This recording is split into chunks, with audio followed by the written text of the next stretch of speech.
Bayangin gini, adrenalin lagi memuncak banget. Sebuah negara raksasa baru aja lahir, tapi sama sekali nggak ada panduannya. Ini bukan naskah film Hollywood ya, ini benar-benar 72 jam paling mendebarkan dalam sejarah Indonesia. Coba kalian pikirin deh, apa jadinya kalau sebuah negara udah teriak merdeka, tapi nggak punya pemerintah, nggak punya hukum, bahkan nggak punya tentara sama sekali. Gila kan? Kekosongan kekuasaan total, ancaman kekacauan bener-bener ada di depan mata. Nah, makanya selamat datang di channel Yehanedi. Di pembahasan kali ini, kita bakal ngebedah momen paling krusial bangsa kita langsung dari arsip sejarah. Ngeliat gimana para founding fathers kita bener-bener berpacu dengan waktu. Oke, mari kita mulai bedah materinya. Semuanya tuh bergerak super cepat.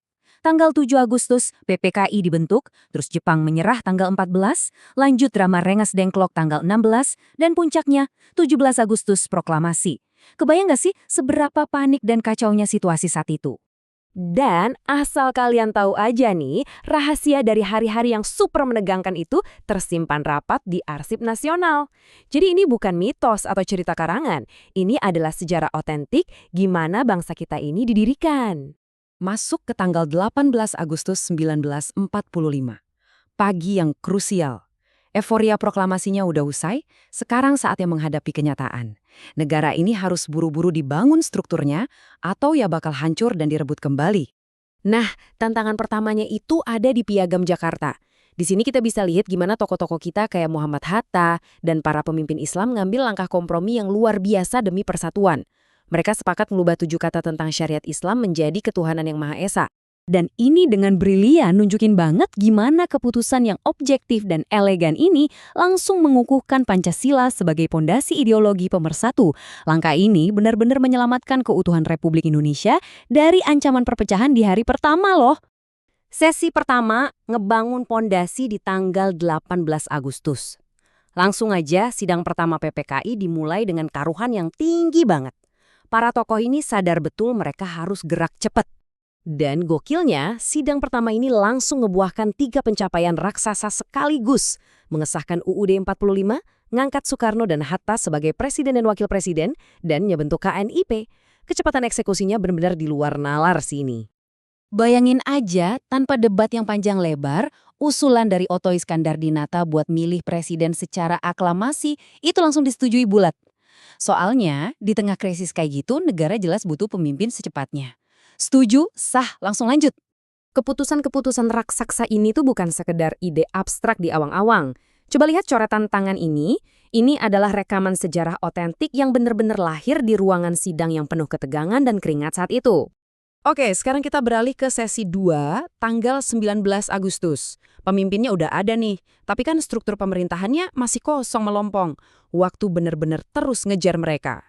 12. Cuma dalam waktu kurang dari 24 jam, para founding fathers kita sukses ngerancang dan netapin 12 kementerian negara dari nol besar. Keren banget kan? Terus, angka 8.